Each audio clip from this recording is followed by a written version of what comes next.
Hello, everybody, and welcome to this edition of the Big East Rewind. I am your 7-foot host from Villanova University, Chuck Everson, and my co-host, my point guard, and my dentist, Sonny Sparrow. How are you?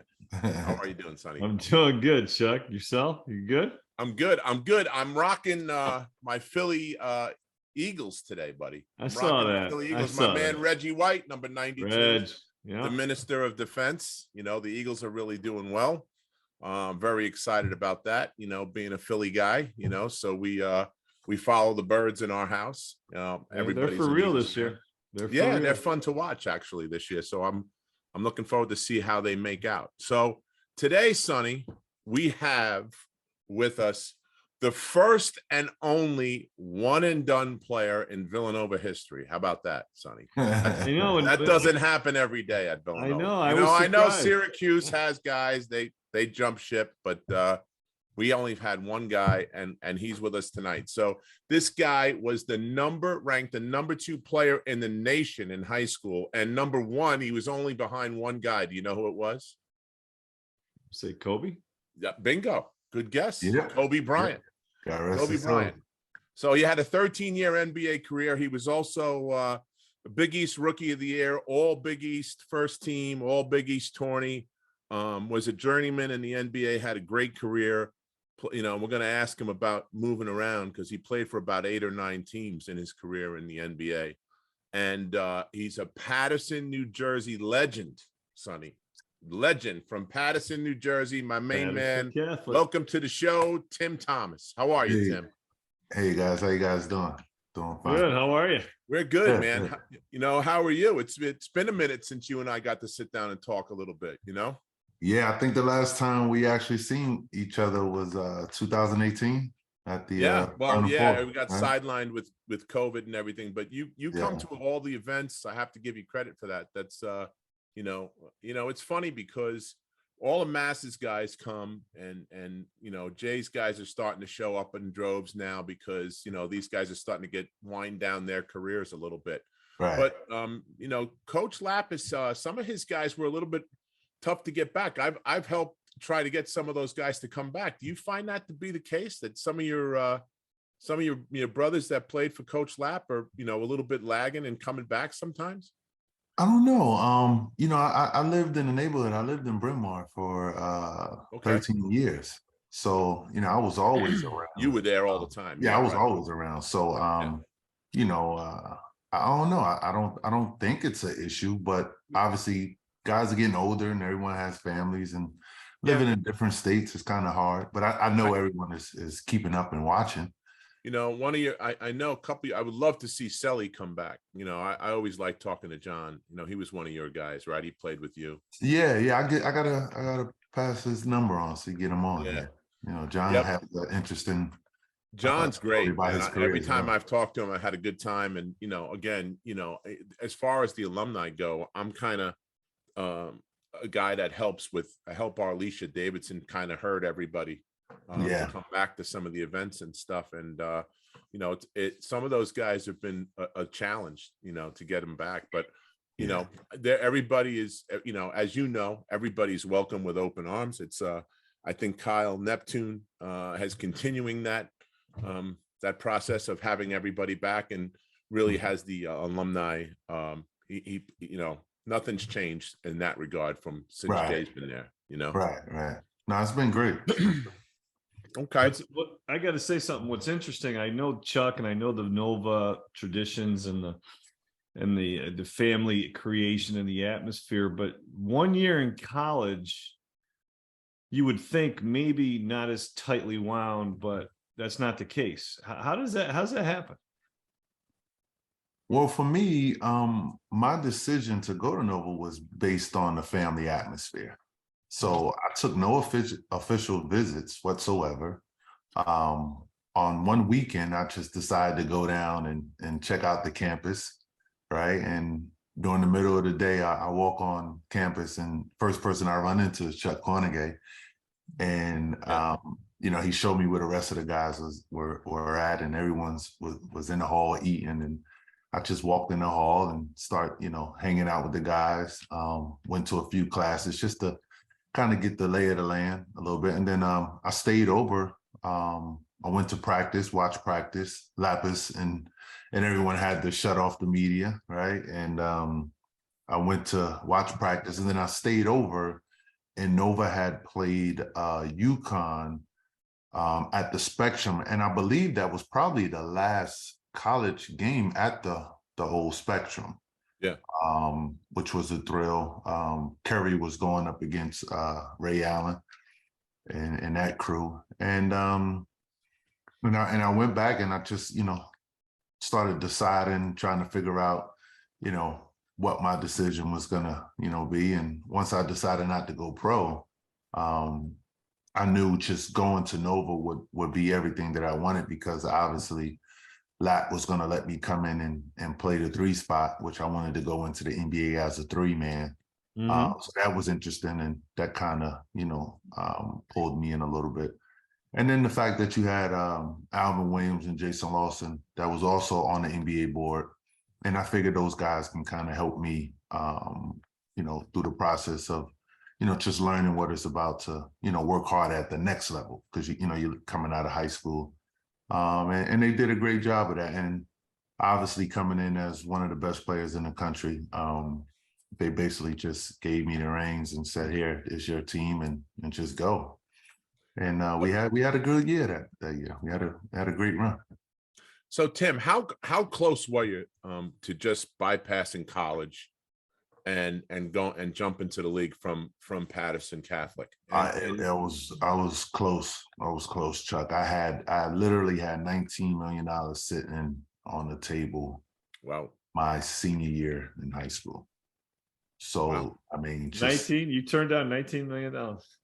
Yeah, I mean, number one, I always wanted to be a top 10 draft pick, right? So that year, between myself, Kobe, God rest his soul, and Jermaine O'Neal, we was the only 3 high schoolers that was thinking about making that jump. Coming out. The only pro team that year that was even considering any one of us was Charlotte at the 13th pick, right? Yeah, and that ended up being Kobe pick. So, and then also I had nieces and nephews that was behind me, so I wanted to be a role model in that aspect as well.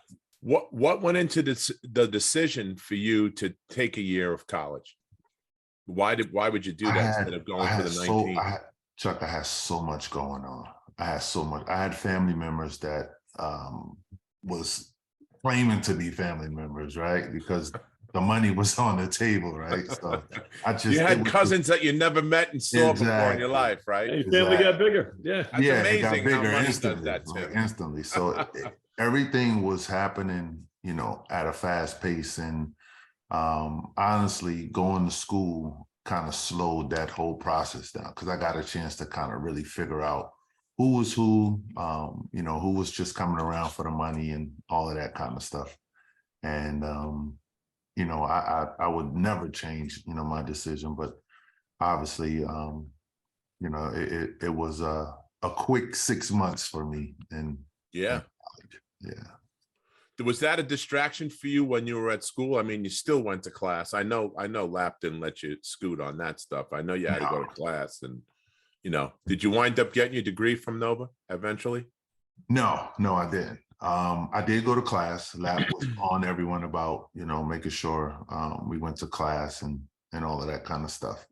But Lap also knew that I was a pro, right? So obviously there were some things I was able to get away with, like not wearing a team issue shoe, wearing Jordans. Yeah, I was able to wear Jordans or pennies or Scottie Pippen shoes, or anything that was up under the Nike brand, obviously.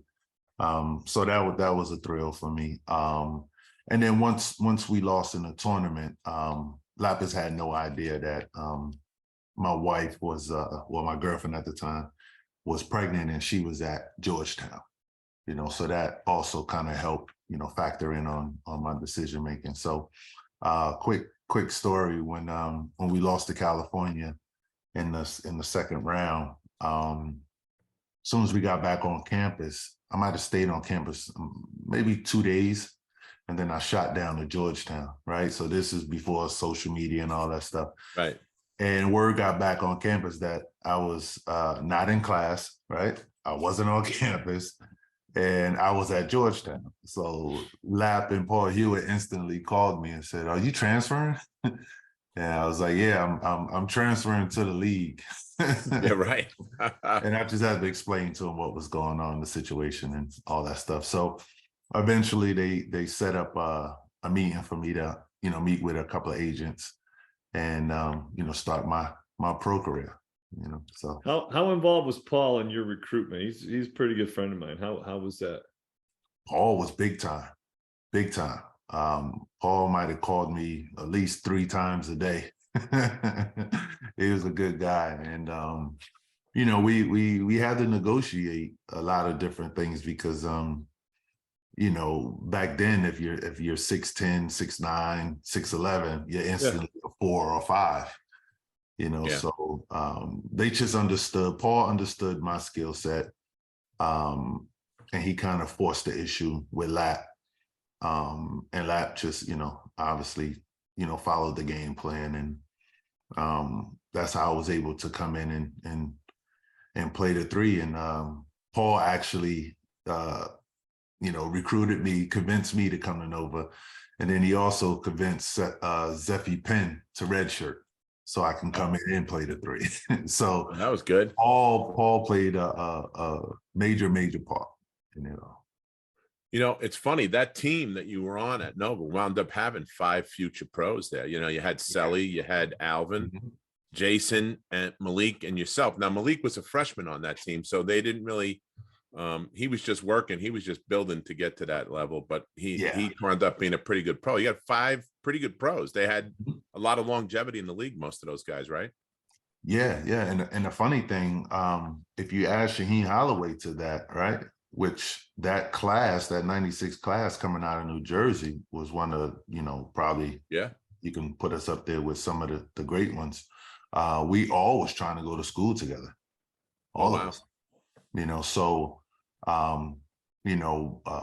Brian Lynch and TJ obviously was, South Jersey guys, as well as Malik and Selly. So it was kind of hard to convince them to come, more north. And once Shaheen decided he was going to Seton Hall, those guys was like, "Okay, Tim, we're going where you're going." And that's how it basically happened, so. Yeah, but we could have added Shaheen to that mix as well. I guess it was a little easier for Lap to slip you in at the 3 when you got a guy like Jason Lawson in the post, right? I mean, he was a big, strong dude back then. Talk about him and how he and his game a little bit. Yeah, I mean, our front court was amazing, with him, J-Law, and then myself. I mean, you could just, rotate. And a lot of times we was playing keep away. We was just, keeping the ball up high and passing to each other and getting easy buckets. But yeah, Chuck was great, man. He knew his role. He did all the dirty work. He set the picks. He would rebound, sacrifice his body, to help us succeed. And I love playing with him and Jay because obviously we used to fight for all the rebounds. And those guys used to try to treat me like I was a 2 or a 3. But we was standing looking eye to eye. So, a lot of times we clashed, and with the rebounds. But other than that, I mean, those guys was great.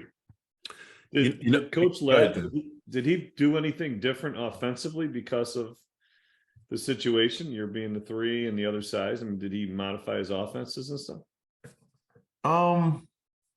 Yeah, he put in a lot of sets for me, per se. A lot of mid-range stuff, low post stuff, quick hitters, per se. And the one thing that I really give him credit for is that he knew I was really a 4. I had the 4-man's body, and he allowed me to work myself into shape at the 3 spot. So once he was able to see what I was able to do, and it didn't take long because first game against Providence, I came out with 29-9, and after that game, he just started switching up things a little bit. as far as the play sets and how to get me the ball and where to get me the ball, things of that nature. You were kind of ahead of your time a little bit, Tim, because you had a good stroke. I mean, you had, they didn't have 6'10" guys back there out shooting threes, and I know it was kind of at the beginning of that 3-point era, but I mean, you had a good stroke from out there. You shot close to 40% from three, if I remember correctly. So, I mean, it opens up a lot of different things when you can bring somebody away from the basket, especially the guy that's guarding you. That's probably 6'8", 6'9", 6'10", right? Right. Yeah. I mean, I definitely was blessed with the talent. I tell people all the time, my game is what you see now, in the NBA. Exactly. And also, in some college programs, right? But yeah, I mean, it was a great feeling to have that talent, to be able to handle the ball, shoot the ball, be able to make good passes, good decisions. So that talent carried me a long way. Now, coming up, were you like a Magic Johnson? Were you like in point guard and stuff like that? I mean, how did you develop some of these skills? Because one of the faults I think sometimes of youth basketball is, oh, you're a big guy, go stand over there. How did that translate? I could vouch for that, Sonny. Well, that's what I was too. I mean, I was fortunate that I was able to play point guard at 6'5", right? Because I happen to have one guy bigger than me. Right. Well, for me, growing up in the inner cities, you always have the playground, right? So when you go to the playground, you might be playing against someone that's already in college, a grown man, and they're gonna play you a certain way. So you have to be able to adjust to stay on the court, right? Because we all know at the playground, if you lose a game, you might have to sit for an hour or 2 hours before you play the next game. So it's just about making adjustments, and that's what it was about for me. I had a lot of guys in the neighborhood that actually played basketball, so I was able to follow them around and learn and grow and develop, from those guys as well. So it definitely helped me. Talk about your relationship with Lap. I mean, he was with us in '85. Mm-hmm. That was his first year there, and then went on to coach at Manhattan, did a great job there, and then came back. Talk about what your relationship was like with him playing at Nova. Oh, I love Lap. To this day, we're still in, communication. Yeah. A couple of days ago, him and Jay did a Nova game and was, they mentioned me. But no, Lap was great, man. He was excellent for me.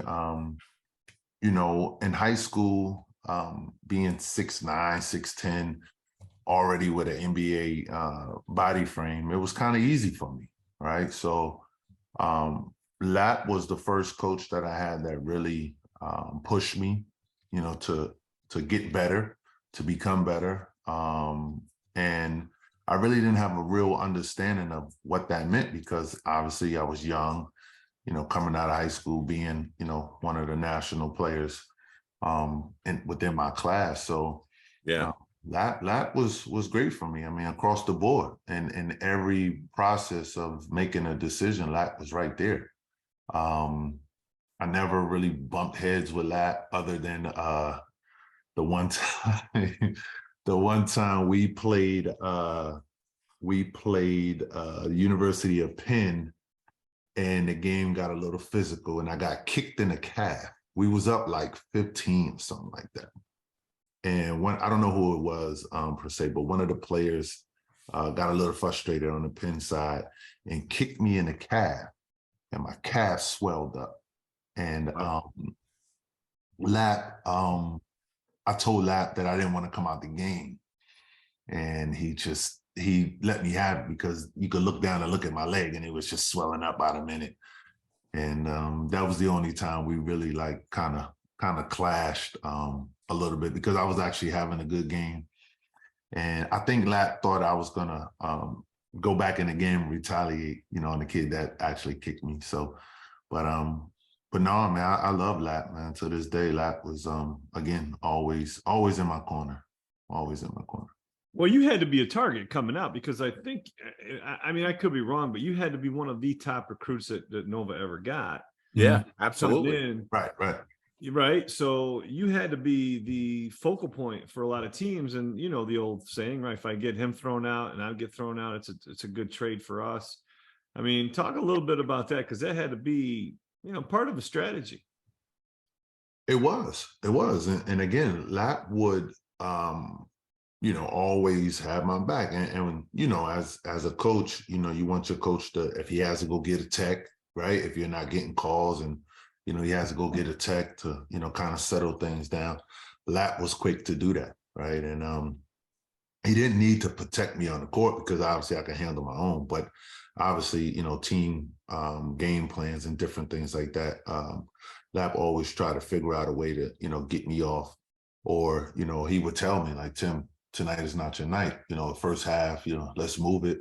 Second half, you might be able to, create for yourself or whatever. So, but no, he again, he was always in my corner. I can remember we played down at Notre Dame, and we had just lost at home to Miami. I did the Chris Webber, right? I jumped out of bounds, called a timeout. We didn't have a timeout. So they go to the free throw line, and we lose that game. So then we go to Notre Dame, and the student body's just letting me have it, with, the mistake that I made.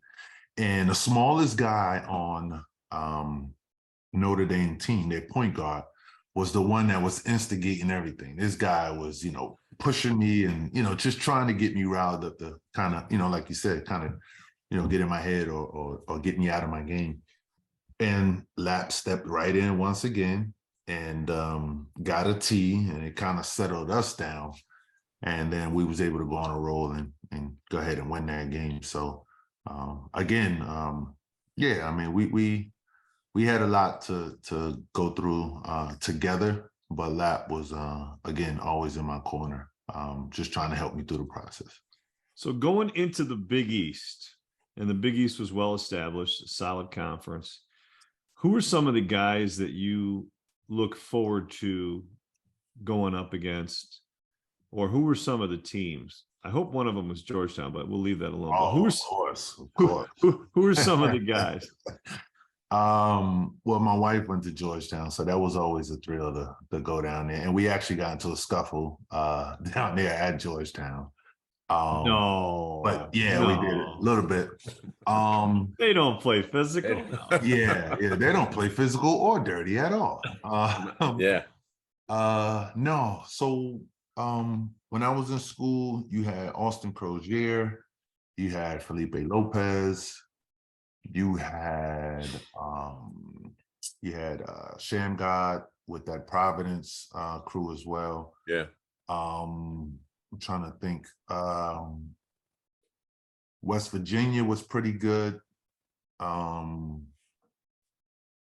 It was always a thrill to go back, obviously to play, Seton Hall or Rutgers. That was fun. I like Notre Dame college football. I grew up loving them, so being on that campus to, see that campus and play there was fun. But no, I mean every game was different in a sense because people wanted to showcase themselves against me, and obviously we started off fourth in the country.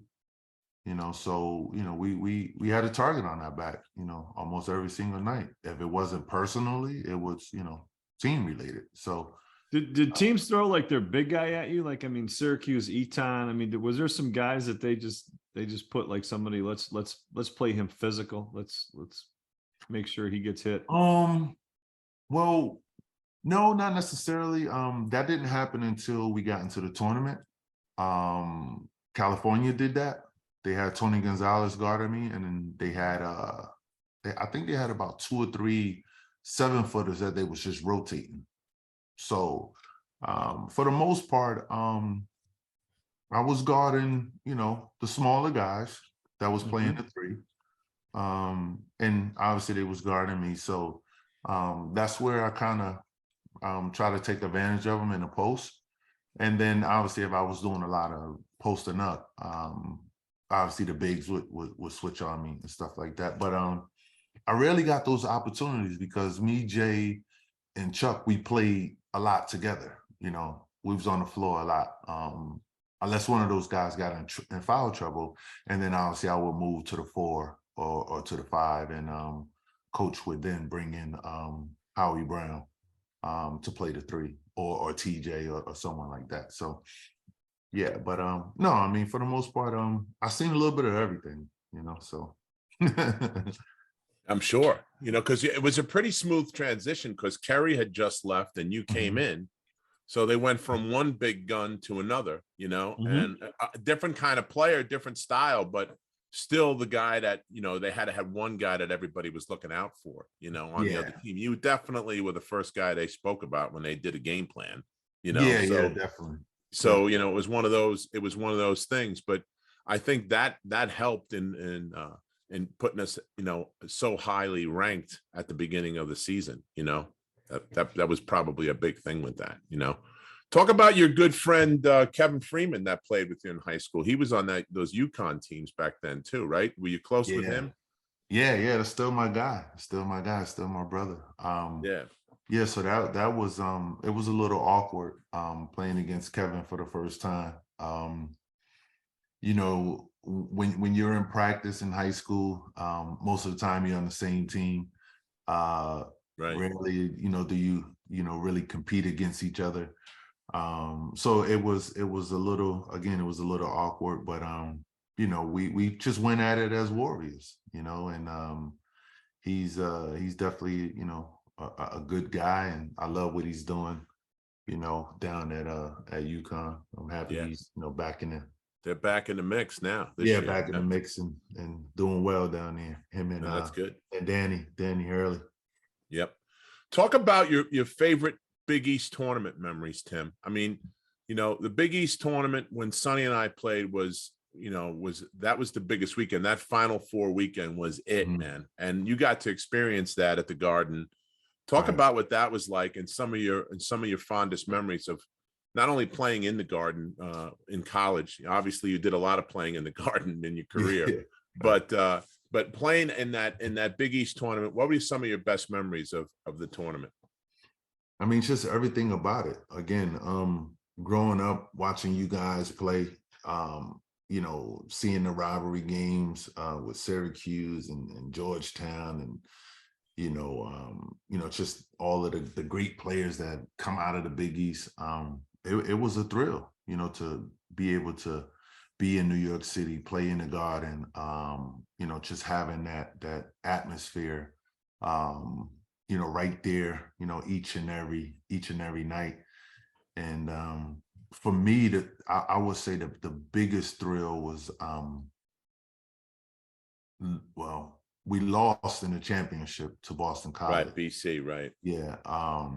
But having my idol come to the game was everything, right? So when Scottie Pippen came to that game, that was it for me. That was probably like the icing on the cake. Talk about that for a second, Tim, because, you know, in doing our due diligence as professional journalists now, Sonny and I have come across we are professional journalists. A bunch of things that, you know, and some of the things I wanted to ask you, it was about Scottie Pippen and your relationship with him, and the story that you've told a couple of times about meeting MJ and Pip for the first time at the at Mickey Mantle's, the old Mickey Mantle restaurant in Manhattan. Yeah. Talk about that for a second and talk about what Pip meant to you and how you got close with him. Well, the way I got close with Pip was obviously I was, you know, one of the best players in the country. I had an opportunity to come straight out of high school, go to the NBA.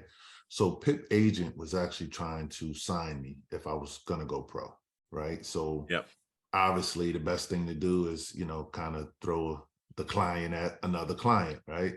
Especially when you're winning and you have all these rings and you're playing with probably the best player to ever lace them up, right? So, you know, when the Bulls used to come to town, I used to Pip used to send for me.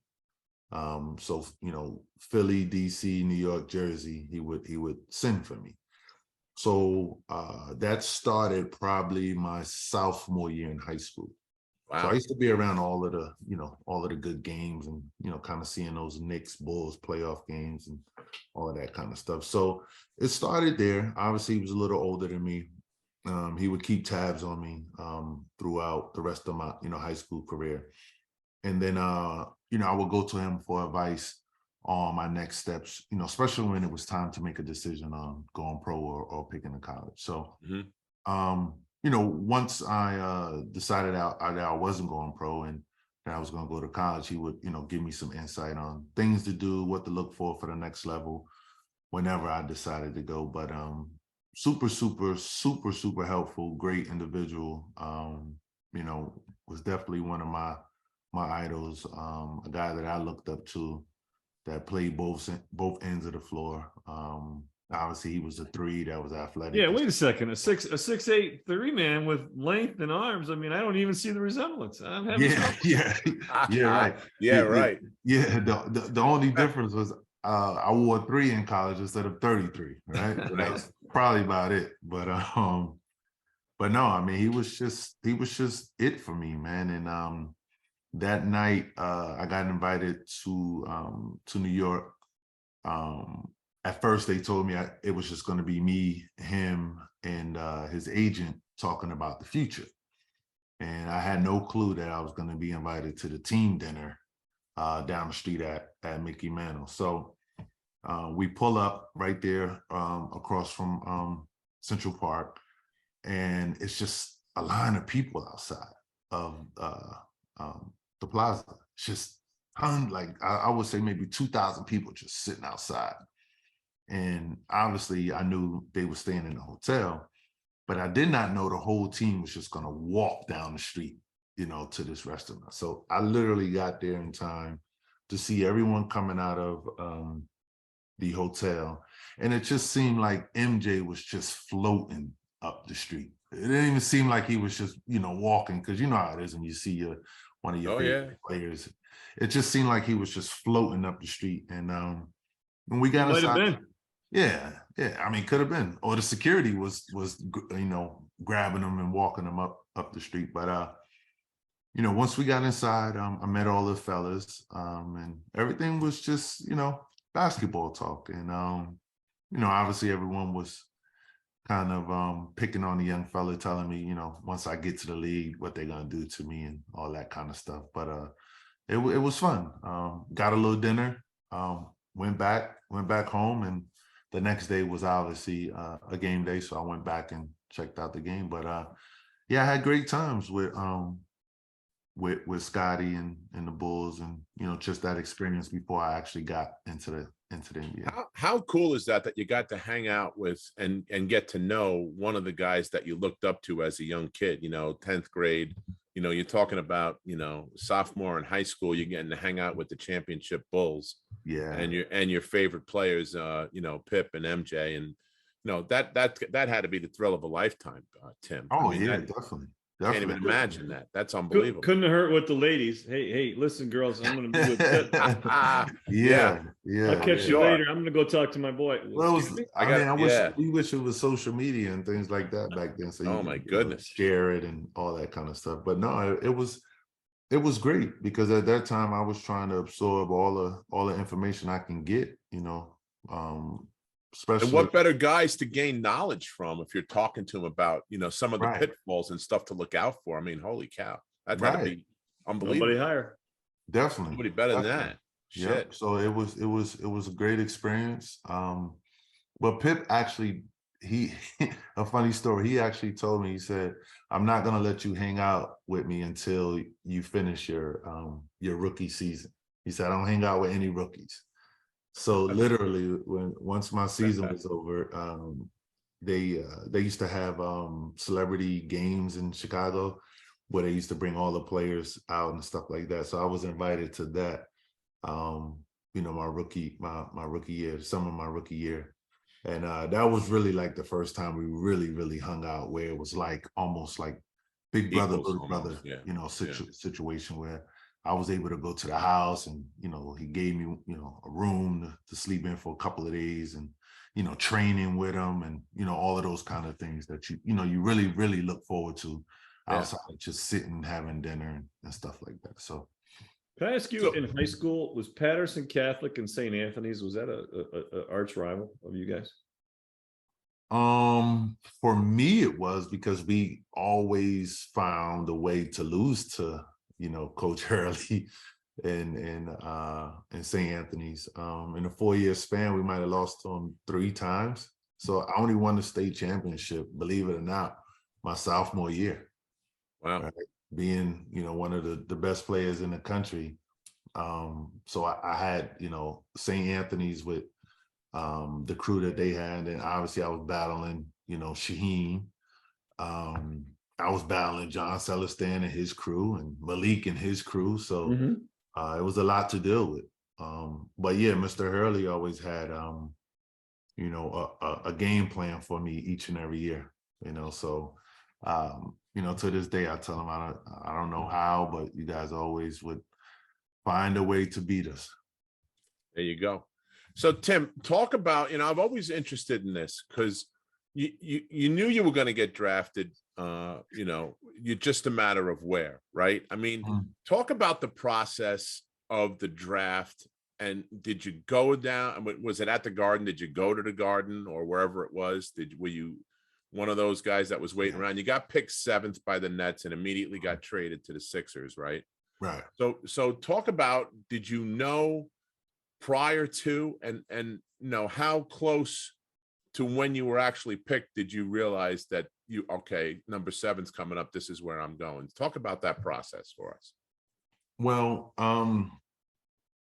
once I decided to go pro, I had 2 meetings with 2 agents. One was David Falk, which was Michael Jordan's agent, which was an agent at that time. And the other agent at that time was Arn Tellem. Two good guys. Yeah, two great guys. Arn Tellem was really known as the baseball agent. And when Sonny Vaccaro left Nike and went to Adidas, Sonny kind of pulled him in, to become a basketball agent. So myself, Antoine Walker, Antoine Jameson, Kobe, T-Mac, Jermaine O'Neal, we was that whole group that went with Arn. But to go back to your question, when I was going through the process, obviously I worked out for Philly. I worked out twice for New Jersey. After the second workout, New Jersey said, if you're on the board, we're taking you. I worked out for Boston. And let me tell you a quick funny story about Boston. So obviously Rick Pitino was the coach at Boston, just left Kentucky. So with me just completely ignoring Kentucky and the Dukes and all of these other schools, when I had the opportunity to pick a college to go to, Rick Pitino flew me to Kentucky for a Boston Celtics workout. That's weird. Very weird, right? Yeah. And all he basically wanted to do is just show me the campus and show me what I missed. And when we got on the court, I basically ran suicides for 30 minutes. Wow. And I'm looking like, okay, is there another? Because back then the process was you play a little one-on-one against someone that's on the team, right? Play a little 2-on-2 depending upon who's in town. So I'm looking to see if there's going to be someone from Kentucky. At that time they had a lot of pros coming out. Sure. So I'm like, okay. Yes, they did. So we lost to them and they had 7 guys that was pros. Right. So there's a national championship we're not getting back. So right. So he literally just ran me for about 20-30 minutes. And I just stopped and I said, that's it. I'm ready to just get out of here, whatever, get back to Jersey or wherever I was going. And I got on the phone and I called my agent. I said, well, it won't be Boston, because Boston at that time had the 3rd and the 6th pick, I believe. So I already knew that it was either going to be Philly or Jersey. So I was content. What pick did Philly have, Tim? Philly had, I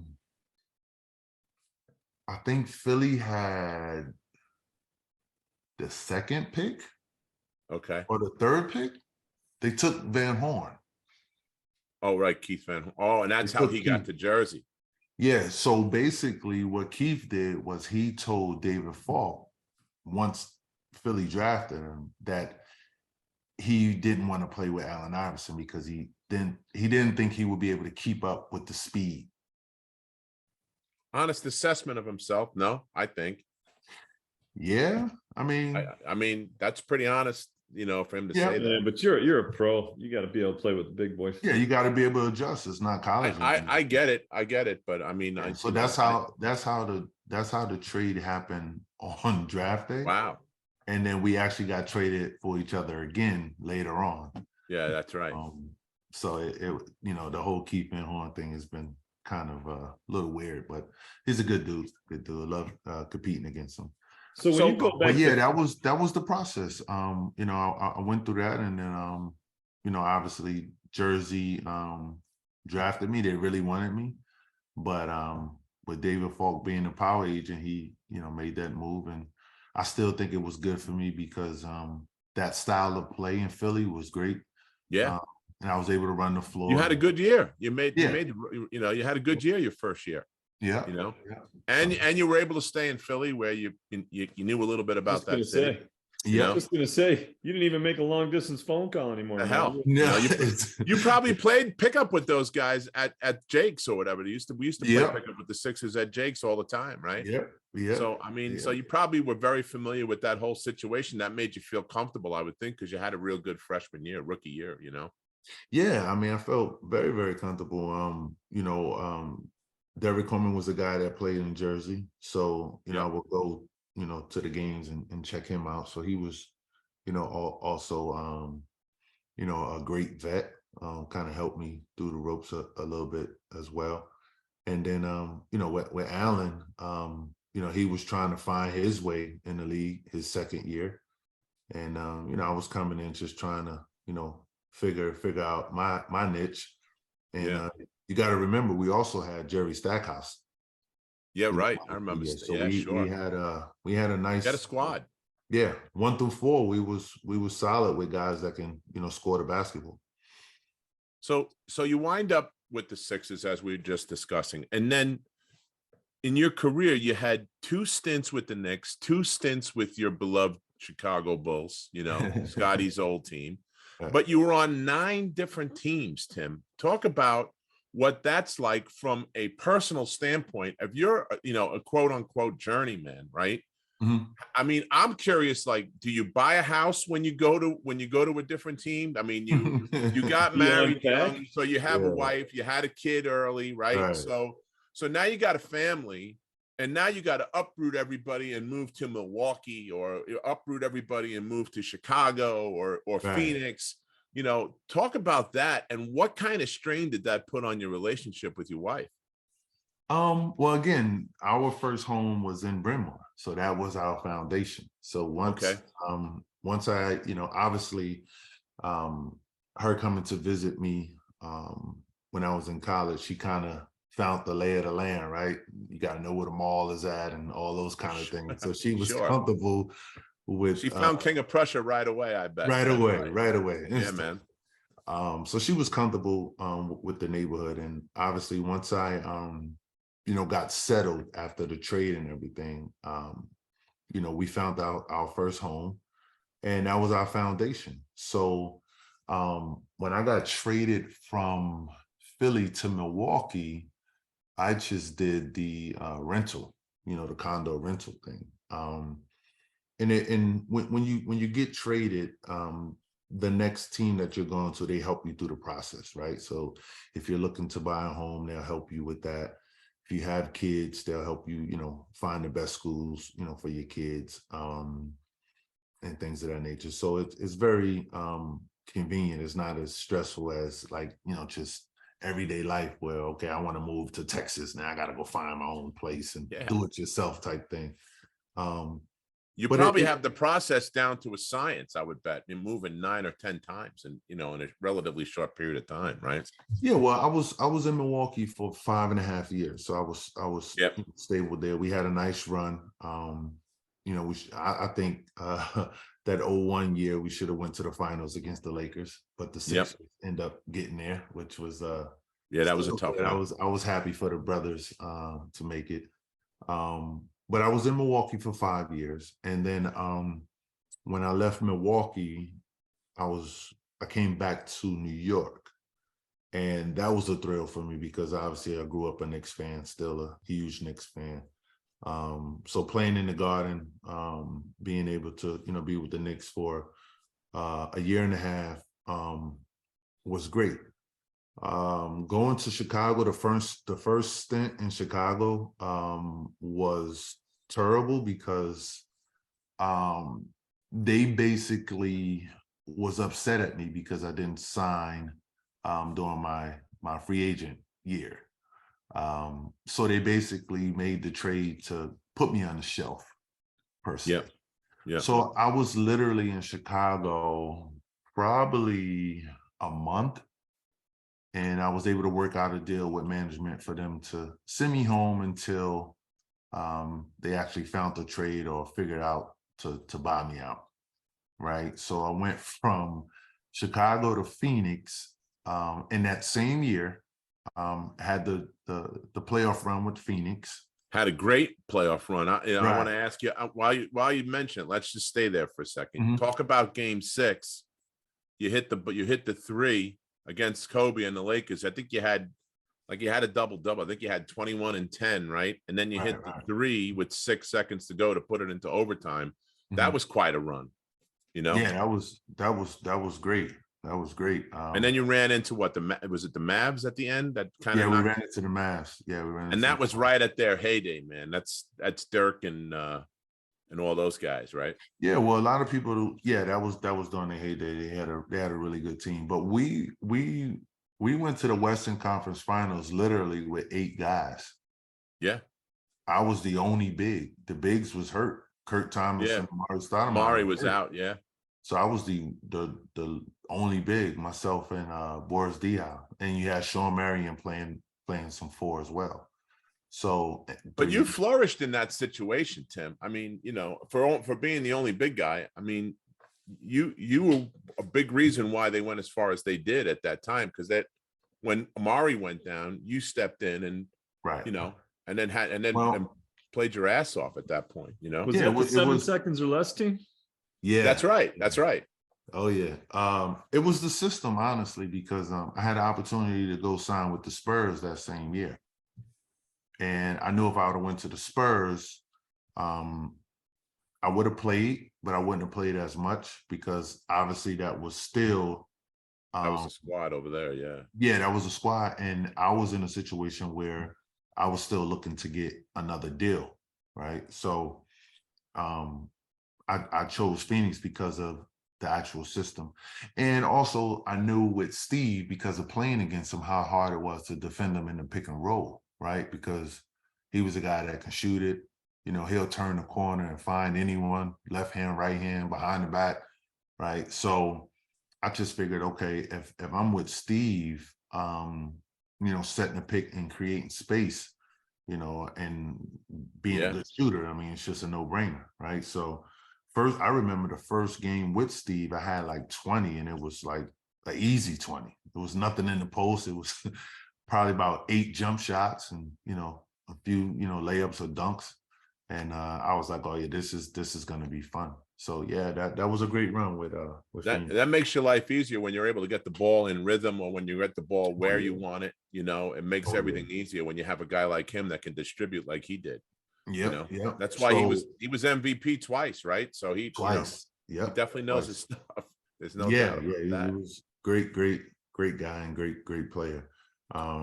So I finished with Phoenix. Now I'm a free agent. I wanted to sign back with Phoenix, but they wanted to take care of the younger guys, right? Which was Barbosa and Diaw. So at that point, I had an opportunity to go sign with the Lakers and play with my brother Kobe, right? So I missed out on playing with the Lakers. I think it was like 5 or 10 minutes. Wow. Because Ramadovich, that was playing with the Clippers, me and him both was actually free agents that same year. and the Clippers wanted to re-sign him for 4 years for $24 million. And the Lakers only had a 3-year or 4-year deal on the table for any free agent at that particular time that they was looking for, which was a stretch 4, basically. And I called Kobe. I was talking to Kobe, and I said, "Look, let's do it, man. Let's go ahead and and make a run at it."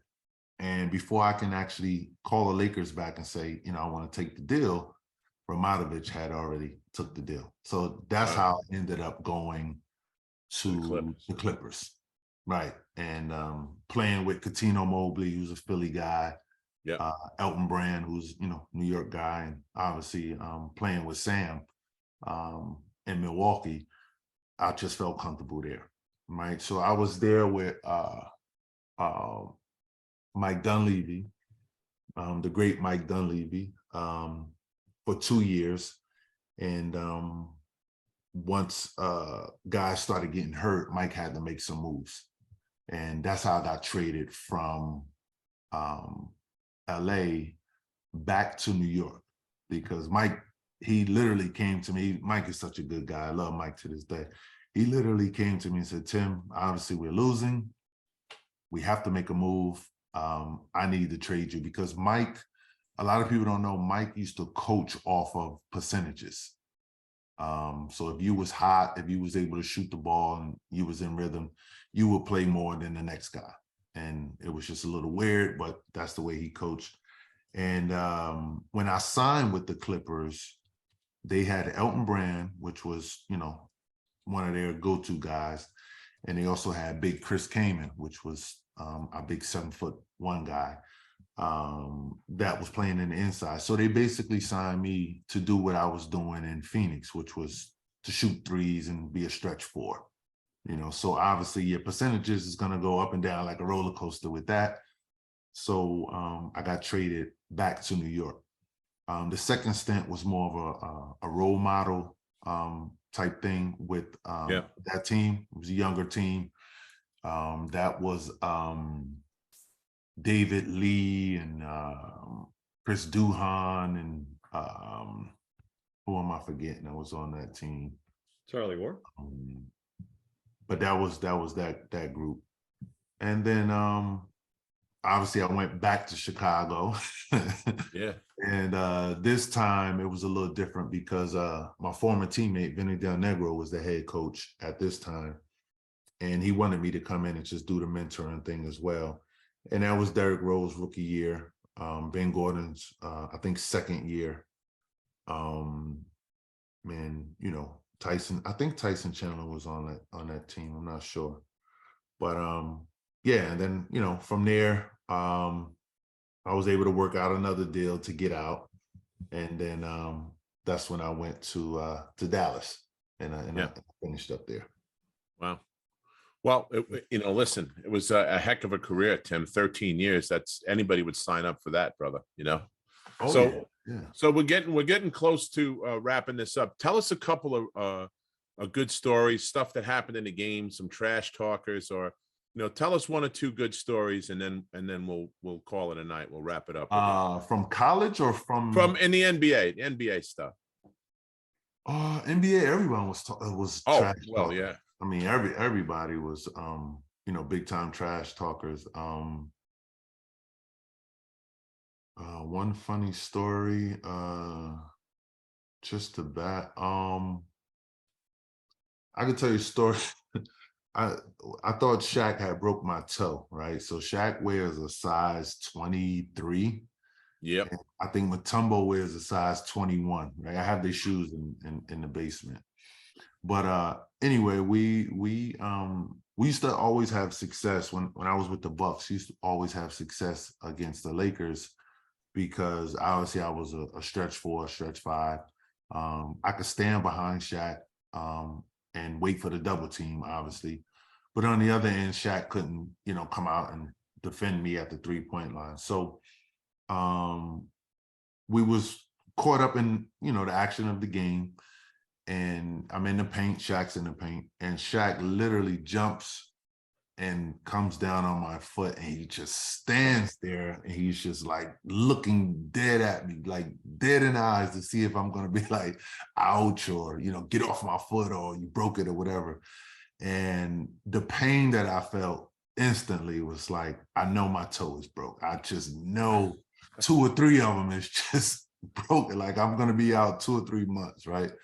But that was a little thrill. I can remember one game when MJ retired and came back. He was with the Wizards. Yep. And all of us as young guys was, waiting to get our opportunity to have some, success against MJ. And the first half, I had 17 points in the first half against MJ. And towards the end of the half, Mike grabs the rebound, turns around, and just elbows me right in the lip. And I look at him, and he looks at me, and he says, "Slow the hell down." Obviously, he was a little older, at that time. He looks at me and says, "Slow the hell down." So Ray Allen was a Jordan Brand athlete. And at the end of the game, because I had a good game against Mike, I was trying to get an autograph, right, for the kids. And I messed around and sent over Adidas shoe. I was an Adidas athlete. And I sent over Adidas shoe, and the ball boy said that he threw it straight in the trash. So then I went and grabbed a pair of Ray shoes and sent it over. And he signed Ray shoes for me. And, I still got those shoes, to this day for the kids. Great. But yeah, everyone used to, kind of talk trash to get themselves going and things of that nature. And, it was a thrill to play against some of your idols and, some of the guys that you grew up watching. So the fun, that's part of the fun. Even that's like playing in the park, Tim. That's yep. where all of that, I used to love that myself, playing in the park. Yeah, but you got to find some type of advantage, right? Yeah. Hey, last question, and we'll let you go. Mm-hmm. What are you doing with yourself now? Tell everybody what you're up to, and what's Tim Thomas doing these days? Yeah, besides wearing all the Nova gear, what are you doing? Listen, man, I almost wore that same sweatshirt. I took mine out and I said, I'm going to go with the Eagles. And I said, thank God I did that, because you walked in with the same jacket on. Yeah, well, I'm an Eagles fan too, Chuck. So there you go. All right. Having a great year this year. So we're covered on both bases, you and me. Yeah, we're covered. Yeah, Chuck, the moral of the story, though, is less is more. See what he's got? He's got like one trophy. Less is more. Yeah. Well, that's Chuck. Chuck collects everything, right? Yeah. So right. I remember Chuck at the Final Four. You was just walking around with bags and bags and something like, Chuck, what is all this stuff? Like, look at this. I got this and I got that. This guy signed this. I haven't seen this guy in 20 years. And that atmosphere is great, man. I love that whole atmosphere. But no, now obviously I'm retired. Trying to invest right. Take care of, the wealth there. I got 4 beautiful kids that drive me crazy. My wife went to Georgetown, so it's our season, and now she, try to get on my. She really doesn't have much to say now, Tim, obviously. Well, the last few years, thank God, right? The last few years. But exactly. No, we all wish our guy Pat the best down there. Absolutely. But I'm also working with a MBA firm, MBA agent firm, I'm sorry. And, just trying to give back and give, some advice to, some of the younger kids and the parents that are going through the process of, trying to become pros and continue their careers. So just staying busy, with that. Well, that's great. That's great. You're giving back to the game that's given you so much, Tim. That's what it's all about, brother. Definitely. And I'm still, running the AAU program, the Tim Thomas Players AAU program. So I'm still doing that, giving back, and just trying to. You travel with those guys at all? Because I've seen them out on the road. They've been out for a while. I mean, I was coaching my kids and stuff, and we would run across that group every once in a while. Yeah. So we did some traveling last summer. So it was great. It was great. So just trying to share the knowledge. Good stuff, man. Good stuff. Well, can't thank you enough for coming on with Sonny and I tonight and giving us some of your time to hang out. It's good catching up with you. Enjoy your holidays, you and your family. I know it's great here. when you have young ones like you do, and you know, this time of the year they get very excited, so I'm happy for you, and I know I will catch up to you at more than a couple of games coming up. Probably the Georgetown game. We play Georgetown on the 16th at the Finn at Martin Luther King Day on you know, and I'm coming with a special guest, Tim. Reggie Williams is supposed to be joining me at that game. So that'll be a lot of fun. So we'll have Reggie. I might have to Reggie get down in the building. Yeah, I'm gonna have to get down there for that one. Definitely have to hang out. You've been listening to the Big East Rewind with Chuck Everson and Sonny Sparrow. The Big East Rewind was produced and directed by Nick Chico Corus and Daryl Gurney. Check us out on all things social media by putting Big East Rewind into the search bar. You can watch us on YouTube. All our 70+ videos will come up when you put in Big East Rewind, and we ask you to like, subscribe, and share it with your friends. Thanks a lot, everybody, for joining us, and have a great night. Thanks, folks.